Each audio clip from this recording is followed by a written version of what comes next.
Hello student, स्वागत है आपका आईसीटी वर्चुअल क्लासेस में। मैं हूं कविता, आपकी बायो टीचर।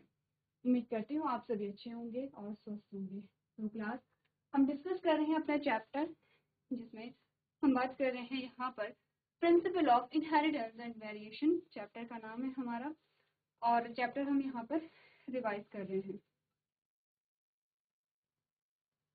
तो अभी तक जो हमने डिस्कस किया है, हमने यहाँ पर बात की है इनहेरिटेंस और वेरिएशन के बारे में। अभी तक जो टॉपिक आपने यहाँ पर रिवाइज किए हैं वो है मेंडल्स के लॉ। तीनों लॉ हमने देखे हैं, फर्स्ट लॉ के एक्सेप्शन हमने देखे हैं। ठीक है, हम बात कर रहे हैं मॉर्गन के एक्सपेरिमेंट के बारे में, और मॉर्गन ने जो दो एग्जाम्पल हमें दिए हैं उसके बारे में हमने डिस्कस किया है। ये सारी बातें हम डिस्कस कर चुके हैं। हम आते हैं म्यूटेशन पे। तो चलो, टॉपिक क्या है? म्यूटेशन है। सबसे पहले आते हैं कि म्यूटेशन क्या है। हमने कहा एनी चेंज, यानी कि किसी भी प्रकार का परिवर्तन जो हमारे जेनेटिक मटेरियल में होता है उसे हम म्यूटेशन कहते हैं। आपने कहा यहाँ पर जो नाइट्रोजनस बेसिस होते हैं उनके सीक्वेंस में या उनके नंबर में या उनके अरेंजमेंट में किसी भी प्रकार का जो चेंज है वो म्यूटेशन कहलाता है। ऐसे ही हम टाइप्स पढ़ेंगे म्यूटेशन के, पढ़ेंगे या रिवाइज करेंगे, जिसमें हमने जीनोमैटिक म्यूटेशन देखा था, क्रोमोसोमल म्यूटेशन यहाँ पर देखा था, जीन म्यूटेशन की हमने बात की थी। ठीक है, ये कुछ हमारे पास टेबल भी आती है। तो सबसे पहले हमने कहा हम डिस्कस करेंगे जीनोमैटिक म्यूटेशन, जो प्रीवियस लेक्चर में हमने पढ़ी है। ध्यान से अपनी स्क्रीन पे देखना है हम क्या क्या चीजें डिस्कस कर रहे हैं। ठीक है, पहले ये वाला सेगमेंट हमें देखना है। तो जीनोमैटिक म्यूटेशन का मतलब है कि जब जीन के नंबर में कोई चेंज आता है, हम चेंज की बात कर रहे हैं। नंबर में चेंज क्या हुआ? या तो जो हमारे क्रोमोसोम का नंबर है वो बढ़ेगा या घटेगा, तो यही परिवर्तन हमारे पास आ रहे हैं। जो जीनोमैटिक म्यूटेशन है वो दो प्रकार का हमने पढ़ा है, ध्यान से देखना है। पॉलीप्लॉइडी, जो पहला है पॉलीप्लॉइडी और दूसरा है एन्यूप्लॉइडी। तो हम पॉलीप्लॉइडी को पढ़ रहे हैं। पॉलीप्लॉइडी में हमने क्या बोला है, ध्यान से देखना है। पॉलीप्लॉइडी में जो क्रोमोसोम के नंबर में चेंजेस आ रहे हैं वो सेट में आ रहे हैं, या तो हाफ सेट या फुल सेट यहाँ पर चेंज हो रहा है। ठीक है, 2n या n, ये बात तो हम समझते हैं, हमने काफी सारे चैप्टर भी पढ़े हैं, हमने रिविजन भी यहाँ पे हम कर रहे हैं। तो 2n का मतलब क्या होता है? फुल नंबर ऑफ क्रोमोसोम, यानी कि पूरा एक फुल सेट होता है हमारे क्रोमोसोम का। और अगर हम n की बात करें तो हाफ। ठीक है, हाफ नंबर ऑफ क्रोमोसोम। तो क्रोमोसोम में जो चेंजेस आते हैं, या तो 2n प्लस n होगा या 2n प्लस 2n होगा, ऐसे यहाँ पर चेंजेस आते हैं। तो हमने एग्जाम्पल लिया है कि जो पॉलीप्लॉइडी है वो या तो 3n कंडीशन यहाँ पर आ जाती है या 4n कंडीशन यहाँ पर आ जाती है। 3n कंडीशन में क्या होगा? 2n प्लस n, जिसे हम ट्रिप्लॉइड कहते हैं। और अगर हमने कहा कि जो नंबर ऑफ क्रोमोसोम है वो डबल हो जाते हैं, यानी कि 2n प्लस 2n कंडीशन आती है, जिसे 4n कह रहे हैं, वो टेट्राप्लॉइड है। ठीक है, चलो, अब हमने बात की है सेकेंड टाइप की, किसकी? जीनोमैटिक म्यूटेशन की, दैट इज एन्यूप्लॉइडी। एन्यूप्लॉइडी में पूरे सेट या में चेंज नहीं आ रहे हैं, या हाफ सेट में चेंज नहीं आ रहा है, नंबर में चेंज आ रहे हैं। जैसे एक या दो क्रोमोसोम यहाँ पर क्या हो रहे हैं, या तो घट रहे हैं या फिर बढ़ रहे हैं। घट रहे हैं तो उससे क्या कहेंगे, बढ़ रहे हैं तो उससे क्या कहेंगे। देखो, सारे टर्म्स आपके इंपॉर्टेंट है, ठीक है, आपके एग्जाम के पॉइंट ऑफ व्यू से इंपॉर्टेंट है, आगे आप कोई भी जो मेडिकल एग्जाम देंगे उसके लिए इम्पॉर्टेंट है, तो नाम आपको याद रखने हैं। देखो, डेफिनेशन से कुछ नहीं होगा, हमने समझ लिया है कि जीनोमैटिक म्यूटेशन क्या है, जिसमें क्रोमोसोम के नंबर में चेंज आता है। सिर्फ इतने से काम नहीं चलेगा। इतना इजी क्वेश्चन बहुत ही रेयर है कि आपसे पूछा जाए कि बताइए जीनोमैटिक म्यूटेशन किसे कहते हैं, परिभाषा बताइए। परिभाषा बहुत रेयर केस है कि आपके पास आएगी, आपसे पूछा जाएगा म्यूटेशन के टाइप्स बताइए, या जीनोमैटिक म्यूटेशन के टाइप्स बताइए, पॉलीप्लॉइडी और एन्यूप्लॉइडी। अब अकॉर्डिंग टू नंबर कि कितने नंबर का क्वेश्चन आपके पास आया है आपको यहाँ पर बताना है। तो आपने कहा अगर आपसे पूछा जाए कि जीनोमैटिक म्यूटेशन के टाइप्स बताइए, पॉलीप्लॉइडी एंड एन्यूप्लॉइडी, इसके आपको यहाँ पर क्या करने हैं, एग्जाम्पल्स करने हैं। या आपको अगर बोला जाए कि जीनोमैटिक म्यूटेशन को यहाँ पर डिटेल में समझाइए, तो डिटेल में यानी कि आपने पॉलीप्लॉइडी के भी टाइप बताने हैं, जिसमें आपने ट्रिप्लॉइड और टेट्राप्लॉइड की बात की है, और आप पॉली एन्यूप्लॉइडी के भी टाइप्स बताएंगे, जिसमें मोनोजोमिक है। जब एक क्रोमोसोम कम हो जाता है इसे मोनोजोमिक कहते हैं। 45 क्रोमोसोम यहाँ पे रह जाते हैं। ठीक है, ये हमने अपने क्रोमोसोम के बेसिस पे एग्जाम्पल लिया। जैसे 45 और 47 क्रोमोसोम जो है हमारी बॉडी में अगर रहते हैं तो ये कौन सी कंडीशन होती है, क्या डिजीज होती है, ये भी हमने पढ़ा हुआ है। तो पहला मोनोसोमिक आता है जिसमें क्या होता है एक क्रोमोसोम माइनस हो जाता है और 45 क्रोमोसोम रह जाते हैं। सेकेंड आता है नलीजोमिक जिसमें 2 क्रोमोसोम कम हो जाते हैं, 44 क्रोमोसोम रह जाते हैं। तीसरा है ट्राइजोमिक जिसमें 1 क्रोमोसोम बढ़ जाता है जिसमें 47 क्रोमोसोम हो जाते हैं, और टेट्राजोमिक जिसमें 2 क्रोमोसोम यहाँ पर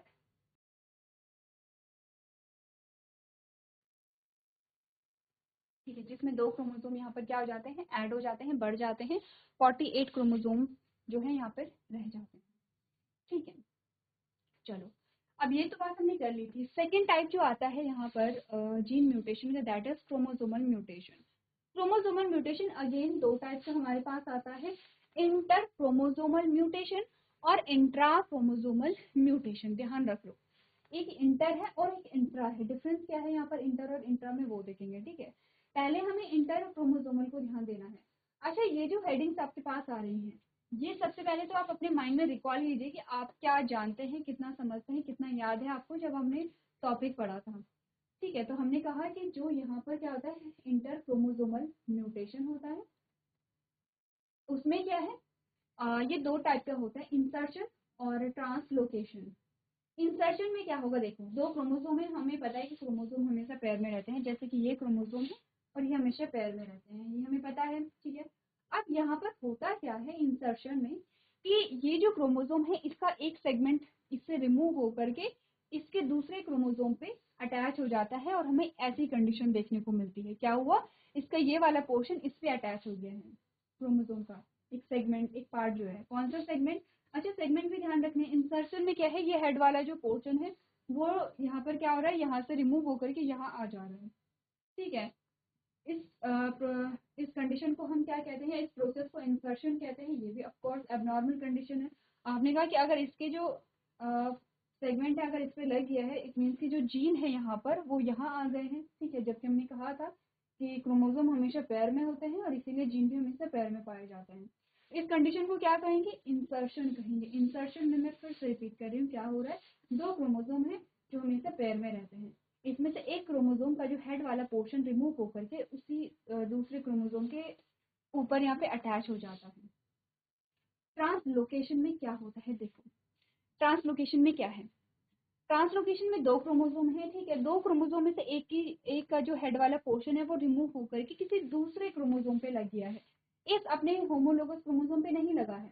यहाँ पर क्या था, जो इसका पेयर है, 2 ये एक पेयर है। ठीक है, ये अपने ही पार्टनर के साथ या अपने ही पार्टनर पे अटैच हो जाता है। पार्टनर समझते हैं, होमोलोगस क्रोमोसोम जो होते हैं, तो हमने कहा ये इसी क्रोमोसोम पे अटैच हो गया है। इस कंडीशन में क्या हो, ये अपने इस क्रोमोसोम के साथ अटैच ना होकर के किसी दूसरे पे लग जाता है। ठीक है, इसको हम ट्रांसलोकेशन कहते हैं। तो इंसर्शन और ट्रांसलोकेशन किसके पार्ट है, यहाँ पे इंटर क्रोमोसोमल म्यूटेशन के यहाँ पे क्या आते हैं, पार्ट्स आते हैं।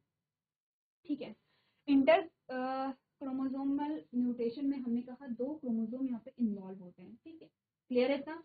इंसर्शन और ट्रांसलोकेशन में डिफरेंस होता है कि इंसर्शन में सिर्फ अपने जो यहाँ पे 2 पेयर हैं अपने ही पार्टनर के ऊपर अटैच हो जाता है, ट्रांसलोकेशन किसी दूसरे के ऊपर क्या होगा, यहाँ पे ट्रांसफर होगा। अब आ जाते हैं किसमें, इंट्रा क्रोमोसोमल म्यूटेशन पे। इंट्रा क्रोमोसोमल म्यूटेशन हमने 3 टाइप का देखा है, डेफिशिएंसी है, डिलीशन है और इन्वर्जन है। ठीक है, सबसे पहले समझते हैं डेफिशिएंसी क्या होती है।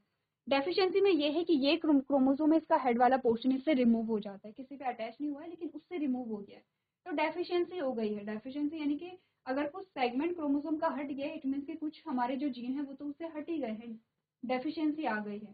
ठीक है, इसको कहते हैं डेफिशिएंसी। तो डिलीशन क्या है, सोचिए डिलीशन क्या है। वैसे तो आपके सामने सारे जो इमेजेस हैं वो प्रेजेंट है। देखो डिलीशन क्या होता है कि ये क्रोमोसोम है, क्रोमोसोम का जो बीच का सेगमेंट है वो डिलीट हो गया है और बाकी का पार्ट ये अटैच हो गया, जैसे ये वाला पोर्शन हट गया, ये वाला पोर्शन हट गया और ये हमारे पास क्रोमोसोम आ गया है, इसको कहते हैं डिलीशन। तो डेफिशिएंसी और डिलीशन में डिफरेंस क्या है, डेफिशिएंसी ये है ऊपर वाला जो सेगमेंट है वो हट गया है, डेफिशिएंसी आ गई है। डिलीशन है कि मिड वाला पोर्शन हटा है, फिर upper part and lower part फिर से अटैच हो गए हैं और बीच वाला पार्ट जो है वो डिलीट हुआ है। ठीक है, ये वाला जो पार्ट है बीच वाला पार्ट ये डिलीट हुआ है। अब इन्वर्जन किसे कहते हैं, इन्वर्जन में क्या है, ये क्रोमोसोम है। ठीक है, इस क्रोमोसोम का ये वाला जो पोर्शन है ये उल्टा हो गए, इन्वर्ट हो गए। इन्वर्जन का मतलब क्या है, इन्वर्टेड कहते हैं ना, ये वाला पोर्शन उल्टा होकर के इस पे अटैच हो जाता है। यहाँ पर भी क्या है, सीक्वेंस में चेंजेस आएंगे, इसे कहते हैं इन्वर्जन। तो ये हमारे पास आता है क्रोमोसोमल म्यूटेशन। देखो जीनोमेटिक म्यूटेशन में क्या था, नंबर ऑफ क्रोमोसोम हम देख रहे थे, यानी कि क्रोमोसोम का नंबर हम देख रहे थे कि कम हो रहा है या ज्यादा हो रहा है। क्रोमोसोमल म्यूटेशन में हम देख रहे हैं कि क्रोमोसोम के जो शेप है वो यहाँ पर चेंज हो रही है। तो एक और चीज ये समझनी है, इंसर्शन और इन्वर्जन में बहुत ज्यादा कंफ्यूजन होता है, जो कि नॉर्मल है, हर किसी को होता है। जब तक आप एक प्रॉपर प्रैक्टिस नहीं करेंगे, कंटिन्यूसली आप प्रैक्टिस नहीं करेंगे, ये कंफ्यूजन आपको होता रहेगा कि इन्वर्जन और इंसर्शन क्या है। देखो इंसर्शन का मतलब होता है इंसर्ट, ठीक है। आपने देखा होगा इंसर्ट, जैसे आप फोन चलाते हैं तो फोन में काफी बार ये शब्द आता है इंसर्ट। तो इंसर्ट का मतलब होता है कनेक्ट करने से, आप इसे रिलेट करेंगे। इंसर्ट का मतलब क्या होगा, कनेक्ट करने से होगा, ठीक है। इंसर्शन में क्या है कि जो एक सेगमेंट है, जो एक पीस है किसका, क्रोमोसोम का, वो अटैच हो रहा है किसी दूसरे क्रोमोसोम पे। इन्वर्जन क्या है कि उल्टा होकर के, इन्वर्जन यानी कि इन्वर्टेड हो करके या उल्टा हो करके जो क्रोमोसोम है वो उसी पे लग जा रहा है, ठीक है। ठीक है, इतनी बात क्लियर है यहाँ पर क्रोमोसोमल म्यूटेशन। देखो ध्यान रखना है, और नाम के साथ साथ अगर आप ये जो पिक्चर्स हैं ऐसे ही आप पिक्चर्स बनाएंगे, आप 2-3 बार अगर रिवाइज करेंगे आपको चीजें क्लियर हो जाएंगी। चलो आगे बढ़े, आगे बात करते हैं और जीन म्यूटेशन के बारे में बात करते हैं, ठीक है। जीन म्यूटेशन अगर हम देखें तो जो यहाँ पर जीनोमेटिक म्यूटेशन है ये ज़्यादा डिफिकल्ट नहीं है, कंफ्यूजिंग नहीं है, डिफिकल्ट कुछ भी नहीं है, लेकिन कंफ्यूजिंग कुछ कुछ है। जैसे कि ये वाला तो कंफ्यूजिंग नहीं है, पॉलीप्लॉइडी और एन्यूप्लॉइडी। पॉली शब्द याद रखना है, पॉली का मतलब होता है बहुत सारे, ठीक है। और बहुत सारे में हम देखेंगे पूरे के पूरे सेट, इतने सारे के पूरे सेट में ही चेंजेस आ रहे हैं, या 2n+n या 2n+2n कंडीशन आ रही है, ठीक है। अब इसमें हमने कहा अगर 3n है तो ट्रिप्लॉइड, और ठीक है नॉर्मल सी बात है, और अगर 4n है तो टेट्राप्लॉइड। क्योंकि जब हम केमिस्ट्री में बात करते हैं तो हम बात करते थे मोनो, डाई, ट्राई, टेट्रा, ठीक है, पेंटा, हेक्सा, ये पूरी हमारी क्या काउंटिंग चलती है, तो ये तो हमें पता है रिलेट हो रही है। थोड़ा सा यहाँ पर आप ध्यान देंगे, मोनोजोमिक का मतलब होता है मोनोजोमिक, ठीक है। मोनो का मतलब एक है, ये तो हमें पता है, लेकिन यहाँ पे माइनस हो रहा है। नलीजोमिक में 2 माइनस हो रहे हैं, और ट्राइजोमिक में हमने कहा 1 प्लस हो रहा है, और टेट्राजोमिक में हमने कहा कि 2 प्लस यहाँ पर हो रहे हैं, 2 क्रोमोसोम यहाँ पे ऐड हो रहे हैं। थोड़ा सा ये है, यहाँ पर आप थोड़ा कंफ्यूज हो सकते हैं। देखो डेफिशिएंसी और डिलीशन में तो कोई कंफ्यूजन नहीं होने वाला है। ट्रांसलोकेशन में आप ये समझ सकते हैं कि ट्रांसलोकेशन का मतलब है ट्रांसफर हो रहा है, ठीक है। एक क्रोमोसोम का जो पीस है या पार्ट है वो किसी दूसरे क्रोमोसोम पे क्या हो रहा है, ट्रांसफर हो रहा है। तो ट्रांसलोकेशन को ट्रांसफर से आप याद रखेंगे, देखो ट्रांसफर नहीं लिखना है, ट्रांसलोकेशन ही लिखना है, ठीक है। ट्रांसफर जस्ट याद करने के लिए, रिलेट करने के लिए है। इंसर्शन जो है, देखो हम इंसर्ट करते हैं चीजों को, हमने कहा इंसर्ट करना, ठीक है। तो इंसर्ट जो है इसका मतलब होता है कि अपना ही जो क्रोमोसोम है उस पर क्या करना है, इंसर्ट करना है। इन्वर्जन आपने क्या उल्टा करके लगा देना, ठीक है, क्लियर है। अब आओ जीन म्यूटेशन पे। जीन म्यूटेशन फर्दर 2 टाइप का होता है, एक को हम कहते हैं पॉइंट म्यूटेशन और एक को हम कहते हैं फ्रेम शिफ्ट म्यूटेशन, ठीक है। क्या डिफरेंस है दोनों में, देखो ध्यान से देखो। सबसे पहला है पॉइंट म्यूटेशन, जो कि 2 टाइप का हमारे पास आता है। इसको हम कहते हैं ट्रांजिशन और इसको हम कहते हैं ट्रांसवर्जन। अब ध्यान रखना ट्रांसवर्जन और ट्रांसलोकेशन में फिर से कंफ्यूज नहीं होना है। ट्रांसलोकेशन यानी कि ट्रांसफर हो रहा है, क्या ट्रांसफर हो रहा है, क्रोमोसोम का पीस ट्रांसफर हो रहा है या सेगमेंट ट्रांसफर हो रहा है, ठीक है। और अगर हम ट्रांसवर्जन कहें तो ट्रांसवर्जन में क्या है, चेंज आ रहे हैं, किसमें, जो नाइट्रोजनस बेस है उनमें चेंज आ रहे हैं, ठीक है। तो ट्रांजिशन सबसे पहले समझते हैं, ट्रांजिशन में क्या होता है। ट्रांजिशन में आपने कहा, आप देख रहे हैं कि ये जो प्यूरिन है और ये क्या है, ये क्या, A for adenine, G for guanine, दोनों ही क्या है, प्यूरिन है। फिर हमने कहा थाइमीन और साइटोसिन दोनों ही क्या है, यहाँ पर पिरिमिडीन है। इट मीन्स कि यहाँ पर क्या होगा, यहाँ पर क्या होगा, देखो ट्रांजिशन में, अच्छा पहले खुद पे आप एक बार आइडिया लगाएंगे, देखो ध्यान से पढ़ो। ट्रांजिशन और ट्रांसवर्शन दोनों ही देखो, दोनों में क्या चेंज आ रहे हैं। तो अगर आपने ध्यान से देखा होगा, हमने कहा यहाँ जो एडेनिन है और ये भी एडेनिन है, तो दोनों एडेनिन एडेनिन है। यहाँ पर हम देखिए ये एडेनिन है और ये क्या है, यहाँ पे ये ये प्यूरिन है और ये भी प्यूरिन है, ठीक है। ये एडेनिन है, ये ग्वानिन है, तो ये भी प्यूरिन है, ये भी प्यूरिन है। हमने कहा ये पिरिमिडिन है, ये भी पिरिमिडिन है। अगर हम यहाँ पर देखें तो हमने कहा जो ये क्या है, प्यूरिन है, लेकिन ये क्या है, पिरिमिडिन है। फिर ये पिरिमिडिन है तो ये प्यूरिन है। इट मीन्स कि यहाँ पर क्या करते हैं, जो पॉइंट म्यूटेशन होता है, पॉइंट म्यूटेशन में जो नाइट्रोजनस बेस है उनके सीक्वेंस में चेंजेस आते हैं। ट्रांजिशन में हमने कहा कि प्यूरिन जो है, प्यूरिन के बदले शिफ्ट होगा, या प्यूरिन के बदले चेंज होगा, और पिरिमिडिन के बदले चेंज होता है। जहाँ ट्रांजिशन में हमने क्या, ट्रांसवर्शन में हमने क्या देखा, ट्रांजिशन ही है, ट्रांसवर्शन में हमने क्या देखा कि प्यूरिन को कौन रिप्लेस कर रहा है, पिरिमिडिन कर रहा है, और पिरिमिडिन को कौन कर रहा है, प्यूरिन कर रहा है। बस इतना सिंपल सा क्या है यहाँ पर डिफरेंस है दोनों के बीच में। देखो अब ये चीजें समझ सुन के आपको जितनी समझ में आ रही हैं, जब आप खुद से ये चीजें करते हैं तो आप उतने ही कंफ्यूज यहाँ पर होंगे। तो देखो ध्यान से देखो कि क्या यहाँ पर क्या जा रहा है, ट्रांजिशन और ट्रांसवर्शन क्या है। ठीक है, तो हमने क्या समझा, एक फाइनल रिवीजन और करते हैं। ठीक है, हमने ये समझा कि एक सीक्वेंस है जिसमें यहाँ पर जो प्यूरिन है, प्यूरिन को प्यूरिन और पिरिमिडिन को पिरिमिडिन रिप्लेस करता है। एक सीक्वेंस यहाँ पर आता है, अब हमें ये तो पता है कि एडेनिन से जो बाइंड करता है वो थाइमिन बाइंड करता है, और ग्वानिन से साइटोसिन करता है। तो जैसे कि हमें यहाँ पर दिखा रखा है, हमने कहा एडेनिन से थाइमिन यहाँ पर पेयर कर रहा है। अब यहाँ पर पॉइंट म्यूटेशन में क्या होता है कि जैसे कि हमने देखा ये सीक्वेंस पूरे हमारे पास आते हैं। पॉइंट म्यूटेशन में क्या है, किसी एक पॉइंट में चेंज आ जा रहा है, जैसे एडेनिन थाइमिन से जुड़ा हुआ है, इसमें चेंज आ जाता है। चेंज कैसे आता है, जो ग्वानिन है वो ग्वानिन और साइटोसिन यहाँ पर आ जाते हैं। इट मीन्स की एडेनिन को कौन रिप्लेस कर रहा है, यहाँ पे ग्वानिन रिप्लेस कर रहा है। यहाँ पर देखो एडेनिन को यहाँ पे ग्वानिन रिप्लेस कर रहा है। एडेनिन और ग्वानिन दोनों ही क्या है, प्यूरिन है, और थाइमिन को यहाँ पे कौन रिप्लेस करेगा, आपने कहा साइटोसिन रिप्लेस करेगा। इट मीन्स कि हमने कहा प्यूरिन को रिप्लेस कर रहा है, पिरिमिडिन को रिप्लेस कर रहा है। इस प्रकार का जो म्यूटेशन है ये भी तो चेंज है। हमने कहा नॉर्मल सीक्वेंस ये था, आफ्टर चेंज यानी कि परिवर्तन के बाद हमारे पास ये सीक्वेंस आया है, तो चेंज तो ये भी है। अब यहाँ पर इस प्रकार का जो म्यूटेशन है ये ट्रांजिशन है। तो ट्रांसवर्शन क्या है, बहुत छोटा सा डिफरेंस है। प्यूरिन को पिरिमिडिन यहाँ पे रिप्लेस कर देता है। जैसे कि हमने कहा एडेनिन जो है वो थाइमिन से जुड़ा हुआ था, इसके बदले हमने कहा जो साइटोसिन है वो ग्वानिन से जुड़ गया है, यानी कि एडेनिन की जगह यानी कि प्यूरिन की जगह पिरिमिडिन आ गया है, और पिरिमिडिन की जगह प्यूरिन आ गया है। तो ट्रांसवर्शन में क्या है, प्यूरिन को पिरिमिडिन और पिरिमिडिन को प्यूरिन यहाँ पर रिप्लेस कर रहे हैं। ठीक है, अब सेकेंड टाइप देखते हैं जिसको हम कहते हैं फ्रेम शिफ्ट म्यूटेशन। ठीक है, फ्रेम शिफ्ट म्यूटेशन में क्या हो रहा है, देखो फ्रेम शिफ्ट ये आपका डीएनए का है और ये आपका आरएनए का है। तो जब भी यहाँ पर प्रोटीन बनती है तो डीएनए से आरएनए बनती है। ठीक है, अच्छा जब आरएनए होगा तो हमने एक और चीज समझी थी, वो क्या चीज यहाँ पर समझी थी, हमने कहा था कि यहाँ पर यूरेसिल आ जाता है। ठीक है, यहाँ पर क्या होगा, यूरेसिल आएगा। अब यूरेसिल किसकी जगह आएगा, हमने कहा थाइमिन की जगह यूरेसिल यहाँ पर आ जाता है।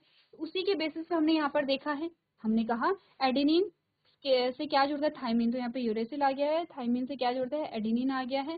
साइटोसिन से ग्वानिन यहाँ पे आ गया है। ठीक है, अब यहाँ पे क्या था, एडेनिन से थाइमिन जुड़ता है। ठीक है, और यहाँ पर यूरेसिल आ गया है। फिर आपने कहा ये सीक्वेंस बन जाते हैं, तो ये सीक्वेंस यहाँ पर बन गए हैं, बीच में रह गया है ये वाला पोर्शन। तो इससे क्या हो गया है, देखो हमने कहा कि अगर हम यहाँ पर देखें तो एक फ्रेम बन रहा था, यहाँ पर फ्रेम में पूरा एक शिफ्ट आ गया है, पूरे फ्रेम का शिफ्ट आ गया है, जिसे हम क्या कहते हैं, फ्रेम शिफ्ट म्यूटेशन कहते हैं। एक बार देखो ध्यान से क्या चेंज यहाँ पर आया है। ये तो बात हुई है म्यूटेशन के बारे में। ठीक है, तीनों टाइप के म्यूटेशन हमने पढ़ लिए हैं। डेफिनेशन है, तो अभी तक हम काफी चीजें डिस्कस कर चुके हैं यहाँ पे म्यूटेशन के बारे में। डेफिनेशन क्या आती है, देखो आपको डेफिनेशन बताई गई है, that DNA sequence is specific to each organism. It can sometimes undergo a changes in its base pair sequence. It is termed as a mutation. A mutation may lead to changes in protein translated by the DNA.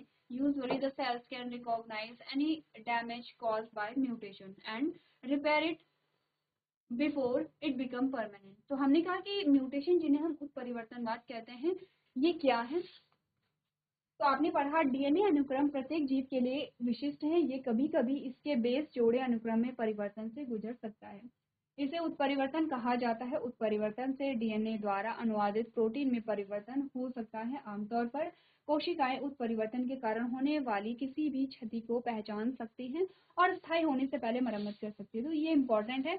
आपने कहा कि जो कोशिकाएं हैं वो mutation को recognise करती हैं और परमानेंट होने से पहले उन्हें चेंज कर देती है, उन्हें सही कर देती है। जैसे कि हमने यहाँ पर देखा था कि जब डीएनए से डीएनए की कॉपीज बनती हैं तो वहां पर क्या होता है, अगर यहाँ पर जैसे नए डीएनए का स्ट्रैंड बनता जाता है, अगर पीछे कोई गड़बड़ हो गई है या आपने कहा कि कोई ऐसा है कि वहाँ पे जो गलत सीक्वेंस वो आ गया है, तो फिर उस सीक्वेंस को फिर से सही किया जाता है, तब जाकर के आगे का जो स्ट्रैंड है वो बनता है। ठीक है, अब इसके बाद हमारे पास आई है एक टेबल जिसमें point mutation, chromosomal mutation, copy number variation हमें बताया गया है, जिसमें हमने substitution, insertion, deletion, inversion, deletion, duplication, translocation, gene amplification and expanding trinucleotide repeat, ये सारी चीजें हमने ये फ्रेम शिफ्ट का देखा। तो हमने कहा कि यहाँ पर हमने सारी चीजें क्या की हैं, पढ़ी हैं म्यूटेशन के बारे में, आपसे टेबल नोट करवाई गई थी, आपसे बोला भी गया था।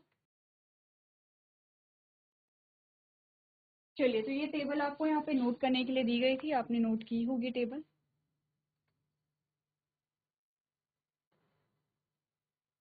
बात करते हैं मेंडेलियन डिसऑर्डर्स के बारे में, और ये आपका बहुत इंपॉर्टेंट टॉपिक है। इससे कई बार क्वेश्चन आते हैं, या फिर आप कहेंगे कि ऑलमोस्ट क्वेश्चन आते हैं, सिर्फ आपके एग्जाम्स में ही नहीं बल्कि जो जनरल साइंस के क्वेश्चन होते हैं उससे भी आपके क्वेश्चन बनते हैं। मेंडेलियन डिसऑर्डर्स क्या होते हैं? देखो, मेंडल ने बात की थी किसकी? जीन की बात की थी, जेनेटिक मटेरियल यानी कि जीन की बात की थी। तो जीन से रिलेटेड जो यहाँ पे डिसऑर्डर्स होते हैं उनके बारे में हमने बात की थी। जैसे एग्जाम्पल्स आते हैं, सिकल सेल एनीमिया, थैलेसीमिया है, फिनाइल कीटोन्यूरिया है, कलर ब्लाइंडनेस है, हीमोफीलिया है। ठीक है, अब आपके पास इसे हमने कहा जैसे क्वेश्चन कैसे आते हैं, अगर हम बात करें, कोई भी एग्जांपल ले लेते हैं यहाँ पे, कलर ब्लाइंडनेस या हीमोफीलिया। ठीक है, आपने कहा कि जैसे, अच्छा ये जो डिसऑर्डर आपके पास आते हैं मोस्टली एक्स लिंक्ड डिसऑर्डर होते हैं, जैसे आपने पीछे पढ़ा होगा इसमें। अगर हम सेगमेंट को पढ़ेंगे तो हमें क्या क्या चीजें समझाई गई हैं। Genetic disorders are divided into two category, दो कैटेगरी में जेनेटिक डिसऑर्डर्स को हमने डिवाइड किया है। पहला होता है मेंडेलियन डिसऑर्डर्स, यानी कि जीन से रिलेटेड जो भी डिसऑर्डर्स हमारे पास आते हैं, एंड क्रोमोसोमल डिसऑर्डर्स, जीन या आपने कहा जो genetic material, then chromosomal disorder. Mendelian disorders are those that are caused due to the mutation और अल्टरेशन इन सिंगल जीन। हमने कहा मेंडेलियन डिसऑर्डर्स वो हैं जो सिंगल जीन में किसी भी चेंज या किसी म्यूटेशन की वजह से होते हैं। The most common example of this diseases are haemophilia, sickle cell anaemia, cystic fibrosis, colour blindness, thalassaemia, phenylketonuria etcetera. Mendelian disorders are found to be either dominant or recessive. The traits is also found to be linked to sex chromosome and sex-linked disease such as hemophilia and color blindness. देखो, सबसे पहली बात तो ये है। अब आते हैं आगे। हमने सबसे पहली बात कही है, ये जो डिसऑर्डर्स होते हैं, हमने कहा दो टाइप के हमारे पास क्या आते हैं, गुणसूत्र आते हैं। एक तो हमारे ऑटोसोमल होते हैं, दूसरे हमने कहा जो लैंगिक गुणसूत्र होते हैं। लैंगिक गुणसूत्र में हमने बात की है कि यहाँ पर एक्स एक्स और एक्स वाई की हमने बात की है। ठीक है, अब कुछ ऐसे हमारे पास डिसऑर्डर्स आते हैं जो एक्स लिंक्ड होते हैं, जो सिर्फ एक्स क्रोमोसोम पे ही पाए जाएंगे। ठीक है, एक्स क्रोमोसोम का मतलब होता है कि फीमेल के दोनों, क्योंकि फीमेल के पास दो एक्स क्रोमोसोम है तो दोनों पे मिल सकते हैं, क्योंकि मेल के पास सिर्फ एक ही एक्स क्रोमोसोम है तो बस एक ही एक्स क्रोमोसोम पे मिलेगा। हीमोफीलिया की बात करते हैं तो हमारे पास कुछ कंडीशन आती है, मैं आपको कंडीशन दे रही हूँ, आपको ये नोट करने हैं। ठीक है, देखो, पहली कंडीशन हमने कहा ये एक फीमेल है, क्या कहेंगे इसे, क्या नाम बोला था, कैरियर है या अफेक्टेड है, आप कहेंगे। इसकी शादी होती है इस मेल से। ठीक है, फिर फीमेल है ऐसे, और इसकी शादी होती है इससे। क्या है, एक फीमेल है और मेल है, इन दोनों की शादी होती है, तो इनकी जो संतति होगी उनमें एच, समझते एच और हीमोफीलिया। ठीक है, इसमें हीमोफीलिया है, इसे हीमोफीलिया है। अब कैरियर है या फिर अफेक्टेड है, ये आपको देखना है, आपको रिवाइज करनी है चीजें। ठीक है, आपको रिकॉल करनी है। तो हमें ये देखना है कि अगर इन दोनों की शादी होती है तो इनकी संतति कैसी होती है, क्या आपको यहाँ पर पैटर्न देखने को मिलेगा। अगर इनकी शादी होती है तो क्या पैटर्न आपको देखने को मिलेगा। अब हमने कहा, नेक्स्ट हमने ये कहा है,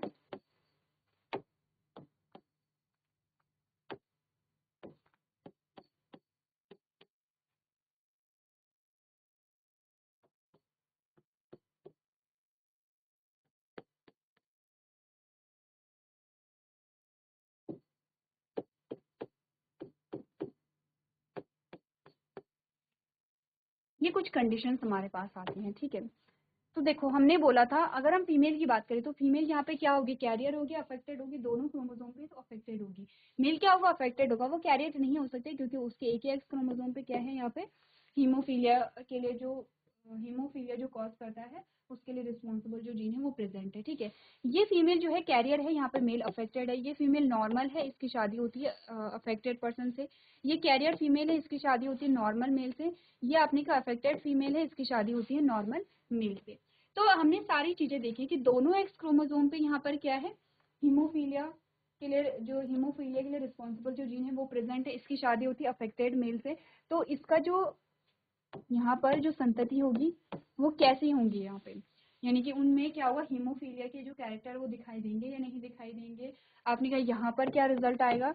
एक और क्वेश्चन कि अभी कुछ देर पहले हमने बात की है कि ये डिजीज डोमिनेंट और रिसेसिव दोनों टाइप की होती हैं। बताइए हीमोफीलिया डोमिनेंट टाइप की डिजीज होगी या रिसेसिव टाइप की डिजीज होगी। एक बार ये सारे जो हमने यहाँ पर देखे हैं, हमने यहाँ पे 5 सिनारियो देखे और पांचों सिनारियो को आप सॉल्व करके लेकर के आएंगे। आपसे ये क्वेश्चन कई बार पूछे जाते हैं। ठीक है, ये आपके होमवर्क में होगा। नेक्स्ट लेक्चर में सबसे पहले हम इन्हीं को सॉल्व यहाँ पर करेंगे। तो चलिए आज के सेशन में हम इतना ही करेंगे। अभी तक क्लास में बने रहने के लिए आपका धन्यवाद।